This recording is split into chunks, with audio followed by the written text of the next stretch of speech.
So I'm not a very good fisherman, but my brother is.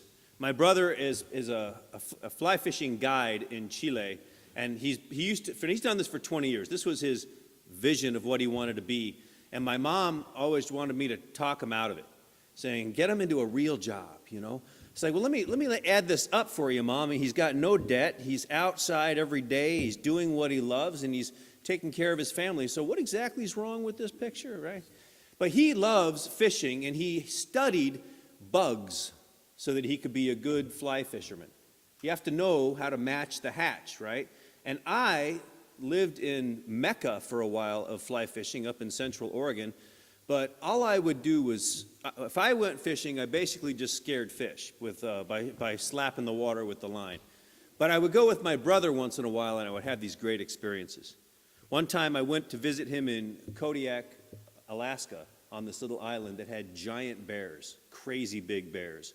And in fact, the bears watch you fish, and you have to be careful. If a bear sticks his head out of the reeds when you've got a fish on, you have to cut the line, or else he will come help himself to your fish, and you in the process. So I was on the Karluk River with him right when a king salmon run was coming in. And these were beautiful.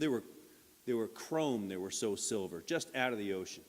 And my brother was having some success, but then he said, I was having my typical nothing, just like the disciples today. And he said, so, Dave, there's a fish that's over there. I've seen it rise a few times. I want you to throw it over about 10 feet above and let it just drift in front and be ready. As soon as it gets to that spot, he's probably going to hit it. So I thought, oh, okay. So I did that, and sure enough, bang. This thing took off, and it was just, all my line is going out. In fact, so I go past my leader to my fly line to my backing, which is the stuff that's underneath all that, right, under the floating line. And it started going out, and I turn to my brother and I say, what do I do? And his answer is, run. So that's what I did. I ran upstream as fast as I could, trying to keep some pace with the fish that was going faster until it got tired. And then eventually I was able to bring it in, a 24-pound gorgeous king salmon. So much fun to catch that thing. I am not a good fisherman, but I was with a good fisherman. And that's how I had that success. And this was not catch and release. It was delicious. Peter was a good fisherman. It was all he knew how to do. Remember, Jesus calls him from being a fisherman along the Sea of Galilee. And once this whole thing has happened, Peter, still deeply wounded from his own denials of Jesus. You hear his pain underneath his statement, just out of the blue, when he says, I'm going fishing. Isn't that what we do? When you don't know what else to do, you do what feels normal, right? You try and find some rhythm back to your life in the midst of your grief. He's lost his Lord and his friend. He knew that in the midst of that, he disappointed him and himself. And so with all that pain and grief, he just says, I'm going fishing, and his friends are good enough to say, we'll go with you. They have an unsuccessful night. They fish all night, and nothing happens. And now they have a coach from the shore. By the way, if you're fishing and you're not doing well, having someone tell you how to do it better is never a whole lot of fun, right? But yet that's what he said, hey, try the other side. And they just, okay, we'll humor this guy, and we throw it on the other side, and there it goes. All of a sudden, it's full of fish, and they realize they're dealing with something different. The impossible has just now become possible. Now there's too much to even haul in almost. 153. Kind of precise, right? They get that it's the risen Jesus. This is too weird for normal life. Now for the big hook. You see, they went out fishing, but what they never realized was that they were the fish. That the fisherman of the day was Jesus. And once they saw all these fish in their net, the hook was set in Peter. Notice how he flails around.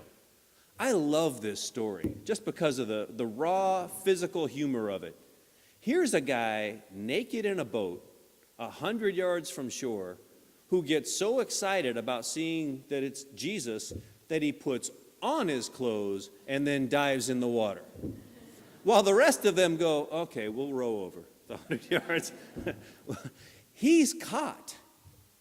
He's on the line. And Jesus just reels him in, brings him in and gives him a breakfast of fish and bread, a remnant, a reminder of the 5,000 people who were fed with fish and bread on this very same shore, by the way, not too far away from this spot. Remember that day when all those people thought we couldn't feed? That was impossible, and then we did it. And now here's Jesus with fish and bread and his friends, and he has no words of told you so. There's no, how dare you let me down? There's instead, you want something to eat? Let's have some time here on the shore. And then after breakfast, apparently it's just Peter and Jesus. And he has 3 questions for him.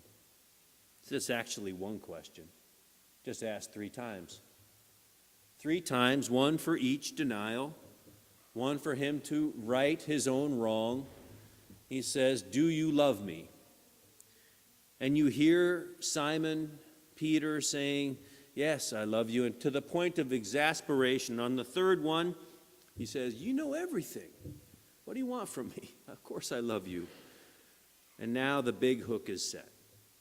You see, he was on the line when he jumped out of the boat and came to Jesus, but now, he's going to get ultimately caught in this net that Jesus puts out for him. Peter, you have a huge challenge ahead of you. You need to lead a movement. In the leading of this movement, you will ultimately be taken to Rome and you will be crucified. He doesn't say all this. He just says, there was a time in which you got to make all your own choices, and that time's almost over here. Soon, choices will be made for you, and when that happens, you will know what it's like to go through what I went through. So follow me. Once again, he's invited back in. Brothers and sisters, this is what we get when we're caught by Jesus. Jesus is a great fisherman. He knows how to match the hatch. He knows what to put in front of us, not the shiny things, right? He knows how to put something in front of us that is of deep meaning. And when we get caught by Jesus, we're going to get 2 things. First, we're going to get belonging. Peter experiences his forgiveness and is restored to wholeness. It's not that Jesus was waiting for Peter to say, I'm sorry. Notice that. Instead, the forgiveness was already there. He just wants Peter to understand it. And so he asks him the question again and again and the 3rd time, do you love me? He knows what's already been true, that he already experiences God's unconditional love. But you see, even when he denied Jesus, he was still deeply loved by God. Just like Saul, I love that we have this window right here. Do you know the way these windows work? This up in the Clara story is the life of Jesus, right? Starting from birth until it's embodied in the church. And then here we have the life of the church. That it starts here with the conversion. It says Paul, and you see him with the light shining down. And notice his sword is laying on the ground next to him. You see, he was a religious bounty hunter. He was out doing what he thought was the right thing to do for God and country. And yet, God meets him on the way and completely knocks him off his high horse and into a whole new place. God caught Saul and made him into Paul, the great missionary to the rest of the people. And he got, in that moment, belonging, but belonging in a strange way. Not belonging to the people that he would have wanted to belong to, but actually to the people that he despised and was chasing and in whom he found family. Ananias is the one who heals his blindness through the power of God. And it's from there that he will then go to other outcasts and outsiders, predominantly the Gentile world, and tell them about how important it is, this one Jesus who personified God's love. He offers his very self, and he exchanges in this moment his physical blindness for spiritual insight, offering that same exchange to the world. When you think you've got it all figured out, think again. That's what he's sharing with the world in this new way. The second thing that Peter and Saul, Paul, and you and I get when we are caught by Jesus after belonging is purpose. Feed my sheep. Tend my sheep. Care for those people who are the most vulnerable. Peter had a challenging road in front of him that we now know included his own murder on a cross in Rome. But he was willing to suffer it all. In fact, when he gets the opportunity, the legend says, and they're going to crucify him, he says, "Not as my Lord was crucified, but upside down, because I don't deserve it in the same way." Saul, now Paul, is willing to proclaim Jesus to the ends of the earth, even to his eventual demise in that same city. And because of their witness, because Jesus caught them, we are here today. Because they were caught by the great spiritual fisherman Jesus, we get to also be caught by this same fisherman. The risen Lord dangles certain things in front of us, and it's hard to see sometimes amidst all the shiny other things that are dangled in front of us in our life. But this is what Jesus offers in front. And if you look through the waters of your life, you may see it. Jesus offers this: a fresh start. Jesus offers healing from our past failures, reconciliation with others, even our enemies. The bait comes today in this form of bread and wine. If we take it, we will receive belonging and purpose in Jesus' name. What are we waiting for? Amen.